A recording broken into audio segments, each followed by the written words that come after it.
View 360 में दुनिया पाकिस्तानी वज़ीर-ए-आज़म की सैलाब से मुतासर मुल्क के लिए मदद की अपील पर कितनी तवज्जो देगी? पाकिस्तान के तबाहकुन सैलाब के पीछे ग्लोबल वार्मिंग का कितना हाथ है और क्या माहौलियाती तब्दीली के असरात को कम करना मुमकिन है? कोलंबिया यूनिवर्सिटी के 2 साइंटिस्ट्स का तज्जिया। मेरा कहना ये है कि हाँ, इसमें हिद्दत में इजाफे का कुछ हाथ है। और भारतीय ज़ेर इंतज़ाम कश्मीर में पहला मल्टीप्लेक्स सिनेमा क्या कश्मीरियों को सिनेमा में फिल्म्स देखने पर राजी कर पाएगा? 4-5 लोग भी आएंगे तो मेरा सपना एज आई टोल्ड यू, मेरा dream will be complete.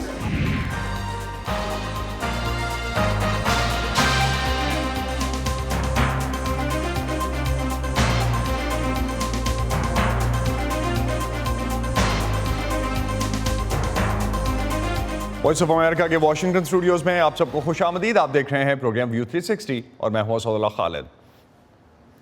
Pakistani वज़ीर-ए-आज़म शहबाज शरीफ आज अक़वाम मुत्तहिदा की जनरल असम्बली से खिताब कर रहे हैं। इस दौरे के दौरान इस इजलास की साइडलाइंस पर उनकी कई आलमी रहनुमाओं से भी मुलाकातें हुई।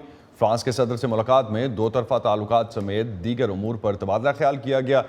वज़ीर-ए-आज़म शहबाज शरीफ ने कहा कि फ़्रांस इस साल पाकिस्तान के लिए सैलाब मुतासरीन की इमदाद के हवाले से एक आलमी कॉन्फ्रेंस की मेज़बानी करेगा। आयज़ा इरफान हमें UN हेडक्वार्टर्स न्यूयॉर्क से ज्वाइन कर रही हैं। उनसे शहबाज शरीफ की UNGA की साइडलाइंस पर मुलाकातों और उनकी आज की तकरीर के बारे में बात करते हैं। आयज़ा, कौन सी अहम मुलाकातें हुई हैं वज़ीर-ए-आज़म शहबाज शरीफ की अब तक? और कल अक़वाम मुत्तहिदा में पाकिस्तान में सैलाब की तबाहकारियों पर एक तस्वीरी नुमाइश का भी इनेकाद किया गया था, जहाँ वज़ीर-ए-आज़म भी मौजूद थे। इस बारे में मज़ीद बताइएगा हमें। जी, वज़ीर-ए-आज़म का ये दौरा असद नहायत मसरूफ़ दौरा रहा। उन्होंने बहुत से ममालिक के सरबराहान से मुलाकातें की। जैसे कि आप बता चुके हैं कि फ्रांस के सदर से उनकी मुलाकात हुई। इसके अलावा इन्होंने बेल्जियम, जापान, मलेशिया, ईरान, इनके सदूर या उनके वफूद से मुलाकातें की। इसके अलावा वज़ीर-ए-आज़म ने बहुत से इदारों के वफूद से भी मुलाकातें की, जिनमें यूरोपियन यूनियन, वर्ल्ड बैंक और IMF शामिल हैं। वज़ीर-ए-आज़म ने अमरीकी हुकूमत की जानिब से एक special envoy on climate change John Kerry की सरबराही में एक वफ़द से मुलाकात की। इसके अलावा वज़ीर-ए-आज़म की secretary of state Antony Blinken से यूनाइटेड नेशन की जनरल असेंबली के दौरान मुलाकात हुई। और वज़ीर-ए-आज़म ने कल सदर बाइडन के इशाइये में भी शिरकत की, जहाँ पे उनकी उनसे मुलाकात हुई। इसी हवाले से इन तमाम मुलाकातों में वज़ीर-ए-आज़म का जो फोकस पॉइंट था वो क्लाइमेट चेंज और पाकिस्तान में आने वाले सैलाब की तबाही था। इसी सिलसिले में पाकिस्तान का अक़वाम मुत्तहिदा में जो मिशन है, उनकी जानिब से अक़वाम मुत्तहिदा के हेडक्वार्टर्स में एक तस्वीरी नुमाइश का भी इनेकाद किया गया, जहां वज़ीर-ए-आज़म ने दौरा किया under secretary of global communication for United Nations Melissa Fleming के साथ। और इस तस्वीरी नुमाइश में 25 से ज़्यादा तस्वीर रखी गई, जिसमें पाकिस्तान में आने वाली सैलाब की तबाही के बारे में दिखाया गया और एक डॉक्यूमेंट्री भी इसी सिलसिले में प्रेजेंट की गई। वज़ीर-ए-आज़म ने इस मौके पर प्रेस से गुफ्तगू करते हुए कहा, देखिए, हम सेक्रेटरी जनरल पाकिस्तान आए थे और वो दुखी इंसानियत की आवाज़ पूरी दुनिया में आवाज़ का बड़ा असर हुआ। उन्होंने अपील की कि पाकिस्तान तारीख़ की बदतरीन सैलाबी तबाही से गुजर रहा है और पाकिस्तान के लिए भरपूर मदद की जाए। उस हवाले से जो इंटरनेशनल कम्युनिटी है उन्होंने खतर खा कॉन्ट्रीब्यूशन की है, लेकिन तबाही इतनी ज़्यादा है, चाहे वो घर हो, यानी तकरीबन 10 लाख घर तबाह हो गए और 40 लाख एकड़ खड़ी फसल वो तबाह हो गई, जिसमें कॉटन है, चावल है और दूसरी फसलें। और पाकिस्तान के अंदर जो लाइफ स्टॉक है वो 9 लाख जो है लाइफ स्टॉक, यानी ये आपके माल मवेशी वो बह गए। और पाकिस्तान की जो कम्युनिकेशन है, जो सड़कात हैं, जो पुल हैं, हज़ारों किलोमीटर सड़कें तबाह हो गई और सैकड़ों पुल बह गए हैं पानी में। तो ये जो मिला के जो नुकसान हुआ है, और फिर आपको फसल की काश्त, गंदम की काश्त, उसके लिए ज़मीन तैयार नहीं है, उसके लिए खाद भी चाहिए, बीज भी चाहिए। तो ये तकरीबन $30 अरब का नुकसान पाकिस्तान की मईशत को अभी तक ये अंदाज़ा है। असद, इसके साथ साथ वहाँ पे मेरी मुलाकात पाकिस्तान के वज़ीर ख़ज़ाना मुफ्ता इस्माइल से भी हुई, जिन्होंने पाकिस्तान को अब तक मिलने वाली इमदाद और बैनुल अक़वामी बरादरी के रिस्पांस पर हमसे गुफ्तगू की। उन्होंने कहा कि बहुत से मुल्क पाकिस्तान की मदद कर रहे हैं और फ्रांस एक डोनर कॉन्फ्रेंस कर रहा है और आलमी बरादरी पाकिस्तान को तनहा नहीं छोड़ेगी। इंटरनेशनल कम्युनिटी के अंदर वी आर वेरी ग्रेटफुल कि अमेरिका की तरफ से $55 मिलियन अब तक मिल चुके हैं, या $55 मिलियन की चीज़ें मिल चुकी हैं। चीन ने $60 मिलियन तक की चीज़ सामान भेजा है। दीगर ममालिक हैं, यूके ने, जर्मनी ने फ्रांस में चीज़ें भेजी हैं। ऑस्ट्रिया ने कल बात की तो वो सामान भेज रहा है। फ्रांस के सदर ने कल ये कहा है कि वो एक इंटरनेशनल डोनर्स कॉन्फ्रेंस स्पॉन्सर करेंगे पाकिस्तान के लिए फ्रांस में। यूएन के साथ शायद मिलकर हो, उसमें IMF और वर्ल्ड बैंक के लोग भी होंगे। तो काफ़ी काम हो रहा है और इंटरनेशनल कम्युनिटी का काफ़ी अच्छा रिस्पॉन्स है। सर, आपने बात की थी कि वज़ीर आज़म से आप बात करेंगे इंडिया के साथ कुछ अशिया की ट्रेड के हवाले से, तो वो मामला कहाँ तक पहुँचा है? हिंदुस्तान से कोई मुस्बत जवाब नहीं आया है, तो ऐसे के अंदर हम मज़ीद कुछ कर नहीं सकते। ऐसा बैनुल-अक़वामी इदारों या बैरूनी मुल्कों की इमदाद पर पाकिस्तान में अक्सर ये तनकीद होती है कि इसका कुछ हिस्सा एडमिनिस्ट्रेटिव और मैनेजमेंट कॉस्ट की मद में इन्हीं मुल्कों के इदारों में चला जाता है। इस बारे में वहाँ को बात हुई? जी असद, ये बहुत अहम नुक्ता है और इस बारे में पाकिस्तान की मिनिस्टर ऑफ स्टेट बराए खारजा उमूर हिना रब्बानी खर से मैंने पूछा तो उन्होंने कहा कि पाकिस्तान इस बारे में बात कर रहा है। As far as intention is concerned या claims are concerned, बहुत सारे मुल्क कल हमारी US के साथ भी मुलाकात हुई, फ्रांस के साथ उन्होंने बहुत एक लीडरशिप रोल प्ले करने का बताया है, और बाकी यूरोपियन यूनियन ऑब्वियसली उनके साथ भी आपको पता है मुलाकात हुई। सो क्लेम्स में लेकिन हमेशा पता चलता है जब ये ऑपरेशनलाइज होता है और कितने लोग कहाँ तक आते हैं। दूसरी ये बात है कि हम इस चीज़ के ऊपर भी बहुत ज़्यादा एम्फसाइज़ कर रहे हैं कि बहुत ज़रूरी है कि हम देखे जाएं कि ये वाली जो फंडिंग आती है ये किस तरीके से आती है। क्या वो इस तरीके से आती है जिससे डायरेक्ट फ़ायदा हमारी आवाम तक पहुंचता है, या इस तरीके से आती है जो थोड़ी सी बीच में उनके सिस्टम्स में गुम जाती है। असद, इस मौके पर पाकिस्तान की वज़ीर इत्तलात मरियम औरंगज़ेब भी वहाँ मौजूद थी। मैंने उनसे बात की तो और उनसे पूछा कि वज़ीर आज़म शहबाज शरीफ अपने खिताब में किन मौज़ूआत पर फोकस करेंगे, तो उन्होंने कहा कि उनका फोकस पाकिस्तान में सैलाब से आने वाली तबाहकारी और क्लाइमेट जस्टिस पर होगा, क्योंकि माहौलियाती तब्दीली में पाकिस्तान का हिस्सा ना होने के बराबर है। मैं मरियम औरंगज़ेब से मैंने पाकिस्तान अमरीका ताल्लुकात और खारजा पॉलिसी पर भी सवाल किया, जिस पर उनका कहना था हर मुल्क के साथ पाकिस्तान के अच्छे ताल्लुकात रहे हैं, उतार चढ़ाव आता रहता है, लेकिन आपको जैसे आप देख रहे हैं कि पिछले 4 महीने से पिछले 4 साल की जो डिप्लोमेटिक रिलेशनशिप पाकिस्तान का सफ़र हुआ है, फॉरेन पॉलिसी का जनाजा निकाला गया है, उसको किस तरह एक एक चीज़ को जोड़ कर मेंड कर प्राइम मिनिस्टर जो हैं वो फॉरेन पॉलिसी को सही सिमत पर लेकर जा रहे हैं। जो कश्मीर इशू है उसको किस तरह प्राइम मिनिस्टर जो हाईलाइट कर रहे हैं, और फिर जो फॉरेन पॉलिसी के हमारे जो दोस्त ममालिक हैं, जो स्ट्रेटिजिक पार्टनर्स हैं पाकिस्तान के, जो 4 साल उनके साथ हुआ है, जो प्रोजेक्ट्स के साथ हुआ है, जो CPEC के साथ हुआ है, जो टर्की के प्रोजेक्ट्स के साथ हुआ है, जो कतर के प्रोजेक्ट्स के साथ हुआ है, उनको किस तरह ना सिर्फ रिवाइव कर रहे हैं बल्कि उनको नई जो सिमत है, नई डायरेक्शन है उसकी तरफ।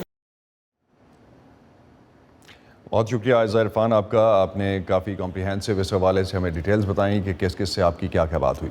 193 मुल्क इस वक्त अक़वाम मुत्तहिदा के रुकन हैं और ये तमाम जनरल असम्बली के मेंबरान हैं, जिसका इजलास हर साल सितंबर के महीने में न्यूयॉर्क शहर में इस बैनुल-अक़वामी इदारे के हेडक्वार्टर्स में होता है। लेकिन हर साल इस इजलास के दौरान इन्हीं दिनों में मुख्तलिफ मुल्कों के रहनुमाओं की तकारीर के मौके पर कई सरगर्म कारकुनों और तंजीमों की तरफ से मुख्तलिफ इशूज़ पर एहतजाज भी किया जाता है। इस साल किन रहनुमाओं की तकारीर के मौके पर एहतजाज किया गया है, इस बारे में बात करते हैं सबाहत ज़किया से, जो न्यूयॉर्क से हमारे साथ हैं। सबाहत, इस साल कौन से ऐसे रहनुमा थे जिनकी तकारीर के दौरान एहतजाज हुए? जी असद, सबसे पहले तो ये 77वां इजलास, जैसे कि आपको मालूम है 2 साल बाद कोविड-19 की वजह से 2 साल बाद फिजिकली मुनक्किद हो रहा है, जिसकी वजह से यहाँ पर प्रोटेस्ट भी 2 साल के बाद पहली दफ़ा दोबारा से देखने में आए हैं, जिनमें से सबसे बड़ा एहतजाज जो परसों देखा गया वो ईरानियन सदर इब्राहिम रईसी की जनरल असेंबली की तकरीर के दौरान यहाँ बाहर हुआ, जहाँ पे इस वक्त मैं अभी भी खड़ी हूँ। वो बहुत ही मुनज़्ज़म इजलास था जिसमें हज़ारों की तादाद में अमरीकी ईरानी भी मौजूद थे, सबका अमरीकी सेनेटर जो लीबरमैन भी उसमें थे। बहुत ही मुनज़्ज़म एहतजाज था जिनमें तमाम शुरका को पीली जैकेटें दी गई जिनके ऊपर फ्री ईरान लिखा था, उनको झंडे ईरान के मुहैया किए गए। उसके अलावा अगर आप यहाँ पर न्यूयॉर्क में जहाँ UN का प्लाजा है उसके बाहर की सड़कों पर देखें तो अक्सर आपको ट्रक्स चलते हुए दिखाई देंगे, गाड़ियाँ चलती हुई दिखाई देंगी जिनके ऊपर इब्राहिम रईसी के खिलाफ और उनकी हुकूमत के खिलाफ और उनकी ह्यूमन राइट वायलेशन के खिलाफ डिजिटल और विजुअल इमेजेस नजर आएंगे। जहाँ तक पाकिस्तान का ताल्लुक है तो आज जब शहबाज शरीफ 12 बजे दोपहर को UN जनरल असम्बली से खिताब करेंगे तो यहाँ पर बाहर जहाँ पर परसों ईरानी एहतजाज हुआ था यहीं पर पाकिस्तानी एहतजाज करेंगे जिसको कि वो एंटी इस्टेब्लिशमेंट एहतजाज के तौर पर डब कर रहे हैं। 2019 में जब Indian prime minister Narendra Modi और उस वक्त के पाकिस्तानी प्राइम मिनिस्टर इमरान खान यहाँ आए थे तो एक बहुत बड़ा मुजाहरा हुआ था कश्मीरियों के हक में, जो कि कल भी जब इंडिया के फॉरेन मिनिस्टर बात करेंगे तो दोबारा होगा, लेकिन उसकी शायद वो इंटेंसिटी ना हो क्योंकि इंडिया के प्राइम मिनिस्टर इस वक्त नहीं होंगे। इस इजलास में डेफिनेटली चीन और इसके अलावा हमने देखा इंडिया और रूस के रहनुमा जो हैं वो शरीक सदार, अगर हम बात करें सदूर की या उनके प्राइम मिनिस्टर्स की, तो वो शरीक नहीं हो रहे। अब बात करते हैं कुछ हद तक आगे। बहुत शुक्रिया सबाहत ज़किया आपका, आप हमें इस हवाले से अपडेट कर रही थी। आज के दौर में सच्चाई अहम है। दुनिया में कहीं भी सच को जानिए सिर्फ एक क्लिक से VOA प्लस पर। मालूमात अब आपकी दस्तरस में, सियासी तब्दीलियां, हकीकी कहानियां, हकीकी लोग। सिर्फ एक क्लिक से खुद को जोड़िए दुनिया भर की आवाजों से, किसी भी वक्त, किसी भी जगह, सिर्फ VOA प्लस पर। पाकिस्तान में सैलाब के बाद बहाली के मुंतज़िर अफराद को अब वबाई अमराज का भी सामना है। टॉयलेट जैसी बुनियादी सहूलत की कमी और जगह जगह खड़े गंदे पानी से जल्द और पेट के अमराज फैल रहे हैं और साथ ही साथ डेंगू और मलेरिया के केसेस में भी मुसलसल इजाफा हो रहा है। दूसरी तरफ इस सैलाब से निज़ाम सेहत को पहुँचने वाले नुकसान की वजह से तिब्बी अमले को मरीज़ों की एक बड़ी तादाद की मदद करने में मुश्किलात का सामना है। सारा ज़मान की रिपोर्ट।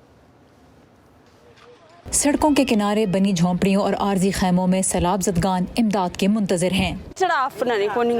हमारे पास खाने को कुछ नहीं है, हमारे बच्चे दिन रात खाना मांगते हैं। इन्हें पहले ही भूख और गर्मी का सामना था, अब इन्हें बीमारी का खतरा भी है।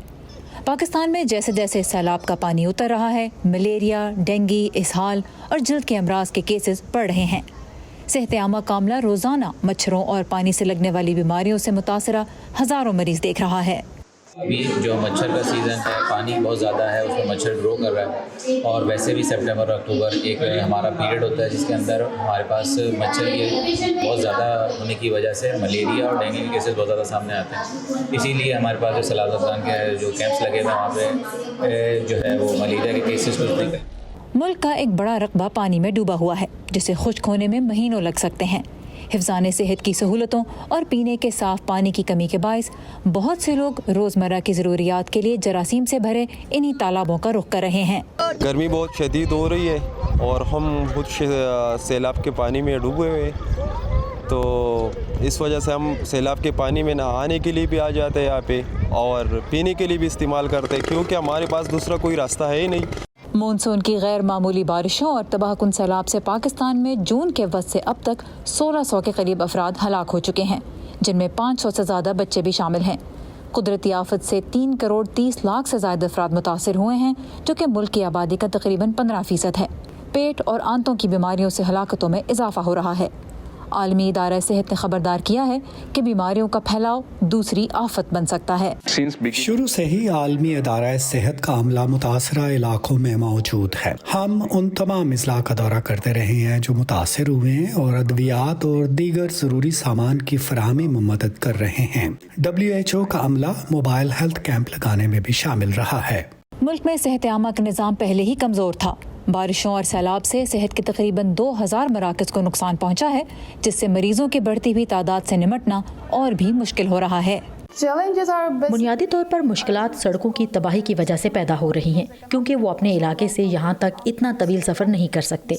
मेरे ख्याल में यहाँ सिर्फ यही एक सेहत का मरकज़ रह गया है, इसलिए इनके लिए यहाँ पहुँचने के लिए ज़्यादा लंबा सफ़र करना मुश्किल है। महकमा सेहत के हुक्काम लोगों पर जोर दे रहे हैं कि वो बीमारियों का फैलाव रोकने के लिए एहतियाती तदाबीर इख्तियार करें, लेकिन जिनका तकरीबन सभी कुछ सैलाब की नज़र हो चुका है, वो अपने लिए क्या हिफाजती इक़दामात करें।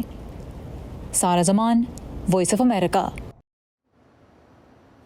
न्यूयॉर्क की मशहूर कोलंबिया यूनिवर्सिटी के क्लाइमेट स्कूल के साइंसदानों ने पाकिस्तान में 2010 में आने वाले सैलाब और उसकी ज़िम्मेदार माहौलियाती तब्दीलियों पर तहकीक की थी।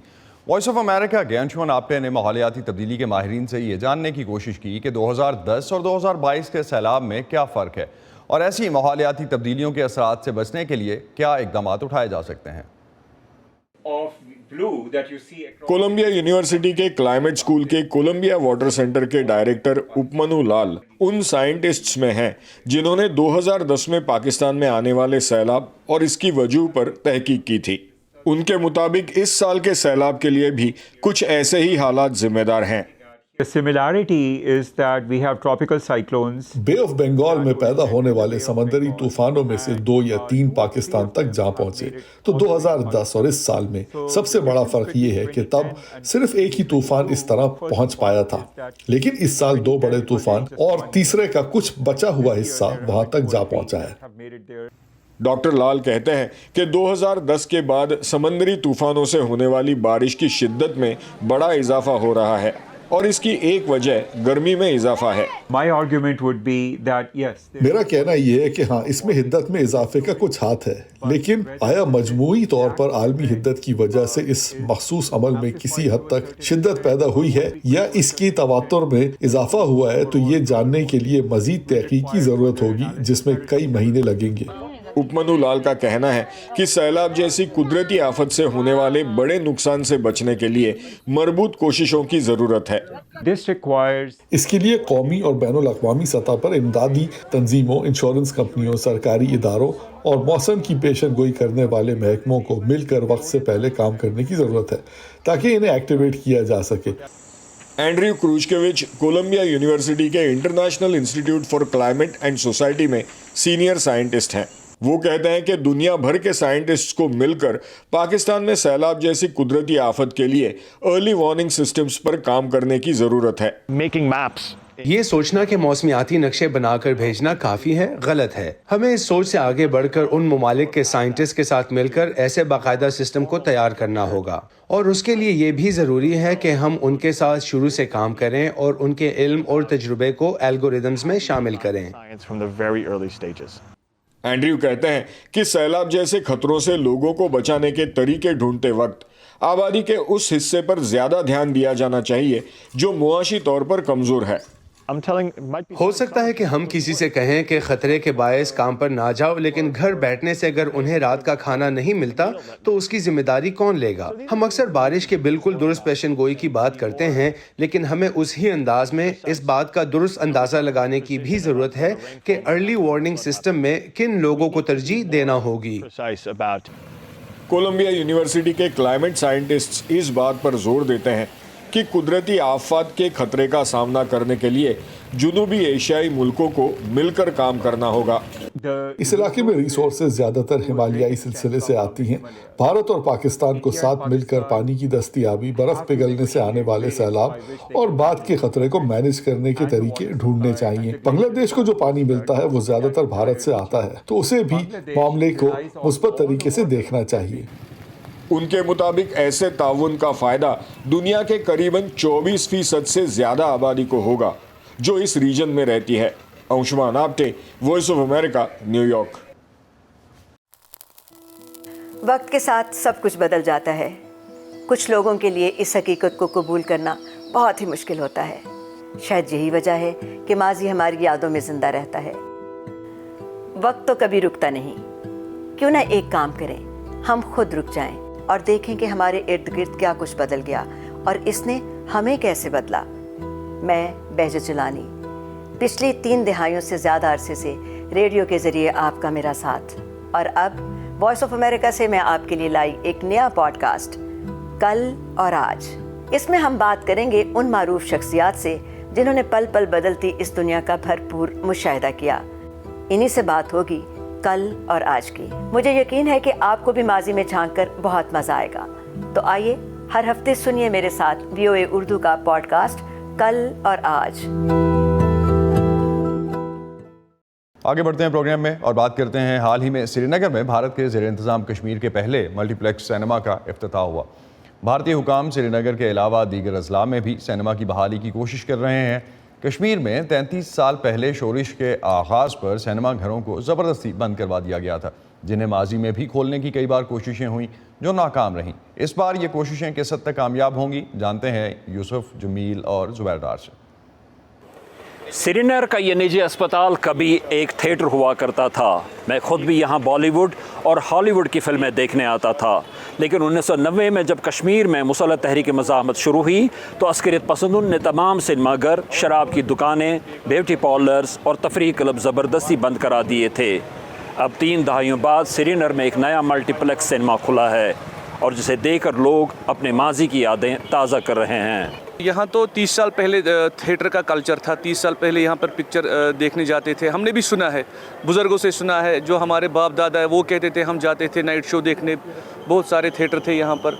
تو ہمیں تو پتہ نہیں ہے اس کے بارے میں تھیٹر کیا ہوتا ہے، کیسے جاتے تھے یہ پکچر دیکھنے کے لیے. تو ہم بھی اب دیکھیں گے کیا ہوگا. یہ بھارت کے زیر انتظام کشمیر کا پہلا ملٹی پلیکس سنیما ہے جس میں 3 سکرینز اور 500 سے زائد افراد کے بیٹھنے کی گنجائش ہے. اس کے علاوہ طویل عرصے سے بند پڑے دیگر سنیما ہال بھی کھولے جا رہے ہیں. جتنے لوگ مجھے ملے ہیں it's been a very positive response. میں سمجھتا ہوں بہت پازیٹیو ہوگا رسپانس، بٹ میں سمجھتا ہوں فرسٹ کو جب ہم پبلک کے لیے کھولیں گے 4-5 لوگ بھی آئیں گے تو میرا سپنا ایز آئی ٹولڈ یو میرا dream will be complete. Kashmir میں 1998 میں بھی حکومت کی جانب سے سنیما گھروں کو بحال کرنے کی کوششیں کی گئی تھیں، لیکن وہ کامیاب نہیں ہو سکیں. پھر کئی سنیما گھر سیکیورٹی فورسز کی عارضی بیرکوں کے طور پر بھی استعمال ہوتے رہے، لیکن حکام کا کہنا ہے کہ اب وادی کے حالات بدل گئے ہیں اور نوجوان نسل کو تفریح کے مواقع سے مزید دور نہیں رکھا جا سکتا. میں وشواس پوروک یہ بات کہنا چاہتا ہوں، یہی بدلتے ہوئے جموں کشمیر کی تصویر ہے جو 70 mm پر دیش اور دنیا آنے والے سمے میں دیکھ سکے گی. لیفٹیننٹ گورنر منوج سنہا نے پلوامہ اور شوپیان میں بھی 2 سنیما ہالوں کا افتتاح کیا ہے. جنوبی کشمیر کے یہ دونوں اضلاع عسکریت پسندوں کا گڑھ سمجھے جاتے ہیں. منوج سنہا نے کہا ہے کہ اس طرح کے سنیما کشمیر کے ہر ضلع میں قائم کیے جائیں گے.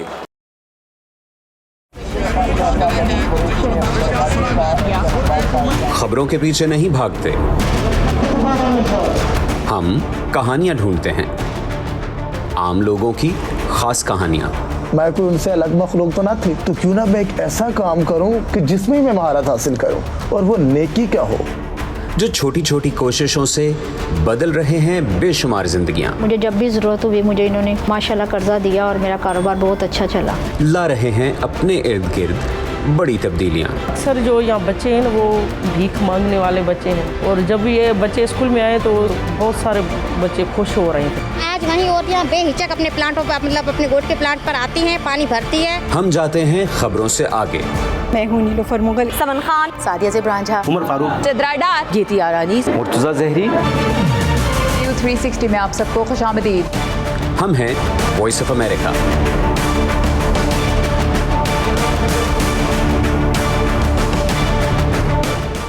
اسی پر ختم کرتے ہیں آج کا ویو 360. اسٹے سیف اور پاکستان اور خطے سمیت دنیا بھر کی اہم خبروں اور دلچسپ معلومات کے لیے آپ آ سکتے ہیں ہماری ویب سائٹ urduvoa.com پر. یہ سارا کانٹینٹ آپ کو ملے گا ہمارے سوشل میڈیا پلیٹ فارمز پر بھی، facebook.com/VOA Urdu، یوٹیوب پر ہمارا چینل ہے VOA اردو کے نام سے، اور ٹویٹر انسٹاگرام پر ہمارا ہینڈل ہے @VOA Urdu. اب تک کے لیے اتنا ہی. اسد اللہ خالد کو اجازت دیجیے. خدا حافظ.